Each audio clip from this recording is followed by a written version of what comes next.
Oh my goodness, Universal, you have outdone yourself. Like, way outdone yourself. Like, it's not even close. This past week, Universal announced an additional park that they are building in Canada to replace the Edmonton Mall. This was announced on April Fool's Day, but it all seems way too legitimate to be a joke. So like, joke's on me if this whole thing falls through, but this is the coolest thing I have seen in the past year.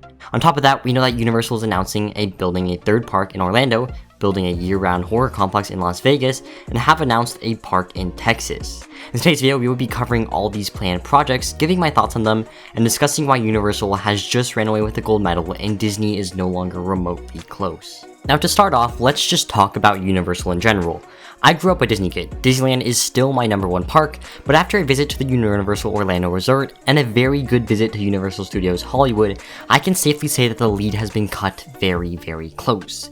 Universal has really made a turnaround in prior years with the Harry Potter Land and Super Nintendo World. I'll save my exact thoughts about Hollywood later, but I felt like it was a hollow shell of a park before these two additions. In the time that Universal was able to make these two lands, Disney has been lacking in the additions, like a lot. Avengers Campus was a letdown, so was Seven Dwarfs. The only thing that was objectively good that came from Disney was Pandora and Galaxy's Edge. But even then, Universal has mastered something that Disney was not able to do, and that is a full interactive experience. My favorite part about Nintendo Land is that you can walk around and play all the games and work towards a boss fight with Bowser Jr. Harry Potter, you can wave around wands and ride the Hogwarts Express, and everything truly meshes together to form a unique experience, not just on-ride like most Disney parks do. So now that we know what makes Universal a tad bit more interesting than Disney, let's talk about their future plans. First off, I'm going to talk about the park being built in Frisco, Texas. Now when I saw the concept art and heard of this rumored park, I really didn't think much of it. To me, it looks like a glorified neighborhood park, and I was kind of right. This fits in a category of what they call quote-unquote micro parks, and while this does include a hotel, a few attractions, and a quality guest experience, I don't think it's going to compare to the levels of the Orlando or Hollywood parks. From the concept art, you can only really guarantee a few flat rides and a slow-moving boat ride, but we don't know what's exactly happening in every show building and that roller coaster looking thing in the very top corner of the concept art. I think this will look something along the lines of a Peppa Pig theme park, especially because Universal is stressing that this is for a more younger audience. The Texas park is definitely going to be the worst Universal property out of all the 8 upcoming and existing destinations, but you know what is not going to suck? Epic Universe. I am pretty sure that we have all heard about Epic Universe. It's like the most interesting thing that's happening in the theme park world these days. While hardcore enthusiasts may not care too much about this, it really is something special and deserving of a lot of traction. I can make a whole video talking about this park, but to make it short for the video, let's just talk about the lands. Of course, you have the center hub. This will be immaculate. The main focal point here is obviously the mock dueling coaster Starfall Racers. I made a whole video with an in-depth analysis on this coaster, so if you want to check it out, I will totally remember to add an info card in the top right.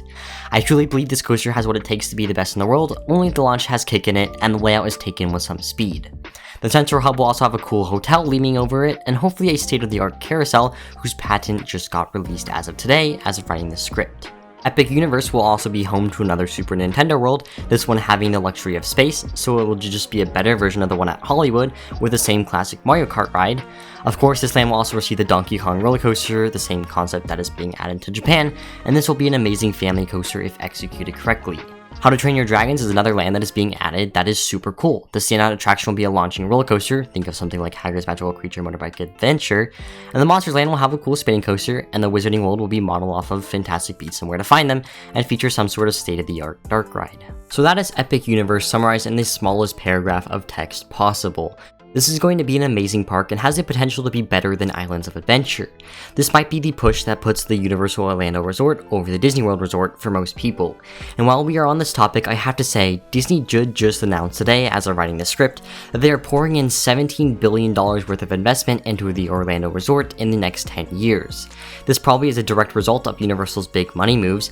Now what this investment looks like, I had no idea. Probably a Zootopia Land to replace Dinoland USA and an expansion of the Magic Kingdom, but let's get back to the conversation about Universal. I want to take a quick second to talk about Universal's horror experience coming to Las Vegas.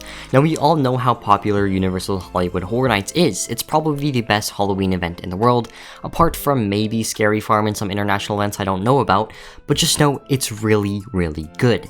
This will essentially be a year-round Hollywood Horror Nights. There's going to be mazes, scare actors, all that jazz. It does not look super amazing in terms of technicality, but it is exactly what you are expecting is going to happen. There's also going to be a restaurant, bar, and gift shop, but we are coaster enthusiasts and adrenaline junkies. When does this ever get us excited? Okay, now for the big news that blew us all away last weekend. God, I really hope this was not an April Fool's joke, because I'm about to look like a loser if it is. Anyways, Universal Studios Canada. This park looks absolutely amazing, but let's just start with how it begins. We were all pouring out tears when my mentor was getting demolished. We were praying that it gets relocated or someone will make something out of it.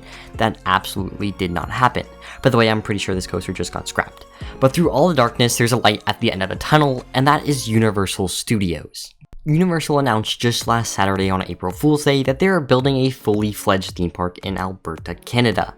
Now first off, why Alberta, Canada? You could have built it in Toronto, Vancouver, Montreal, but you chose Edmonton. Okay, that's fine I guess. So what does this park look like? It will essentially be replacing the Galaxyland theme park, and it will be a fully indoor experience. This is Universal's first fully indoor theme park. They have built indoor lands like Kung Fu Panda Land of Awesomeness at Universal Studios Beijing, but they have never built anything along the lines of Nickelodeon Universe. Now I have a lot of skepticism about this indoor thing. The concept art shows one central building, no show buildings, no nothing. Everything will be inside this huge dome/tent looking thing. I want to know where all the rides are going. This is going to be Universal's smallest theme park in terms of acreage, but from all the planned lands and attractions, I am honestly questioning how this is all going to fit. But nonetheless, let's get into the numerous lands that will be in Universal Studios Canada. God, that still sounds weird. First off, we got Super Nintendo Land. I recently just visited this at Universal Studios Hollywood and absolutely loved it. I think this land will work out indoors. It might feel a bit different, but it is definitely possible.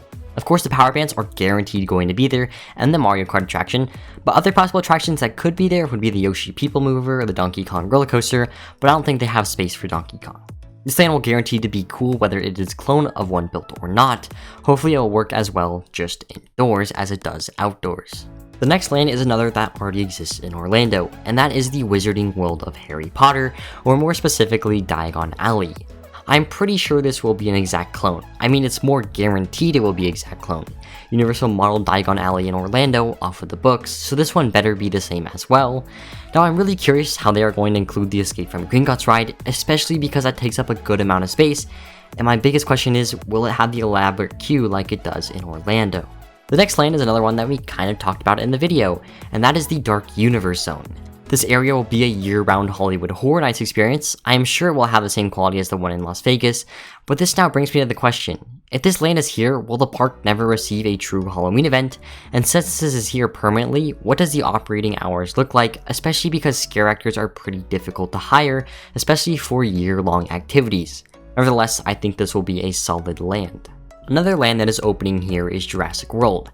We already have a concept art of this, but it doesn't reveal much.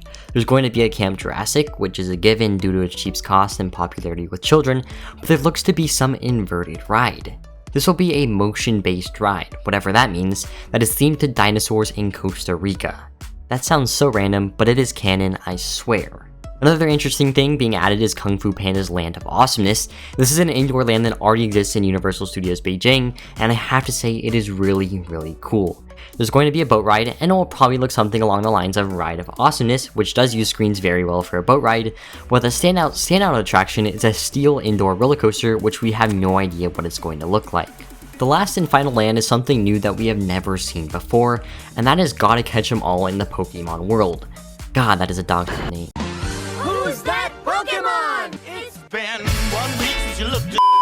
Just call it Pokemon World. The Gotta Catch 'Em All catchphrase does not have to be there. Anyways, I could probably make a whole video just analyzing this land, but let me lay down the gist of what's going to be included. There's going to be a Ryan Reynolds narrated Pokemon Safari ride. This will obviously be using screens, so no, you aren't meeting any Pokemon IRL. I think this will look something like Fast and Furious Supercharged, but more mellow and cool safari vehicles. There will also be a simulator ride where you will battle Mewtwo, and I can honestly see this using the same ride system as The Simpsons, but ultimately we know very little about this land and what is exactly in store for it. I can safely assume, knowing Universal, they will add some sort of item that interacts with the land, like a Pokeball to catch Pokemon or something like that. So now to get the full experience at a Universal Park, you need a wand, a power band, and a Pokeball. I mean, it's a good business decision on their part. So that's all the lands coming to Universal Studios Canada. I forgot to mention until now, but there will also be some standalone attractions like the Transformer rides called Transformers Metro Base. And this is going to be an indoor high-speed launching roller coaster, so this could have the potential to be the best attraction in the park and maybe a state-of-the-art roller coaster. We will see. Of course, they will be also retheming the water park to Minions, and the whole mall will be City Walk. There will be a cool themed Waterworld shopping section, and yeah, Universal is really taking over the whole entire place. I am really curious to see how this turns out, especially because of all the proposed rides in such a small place.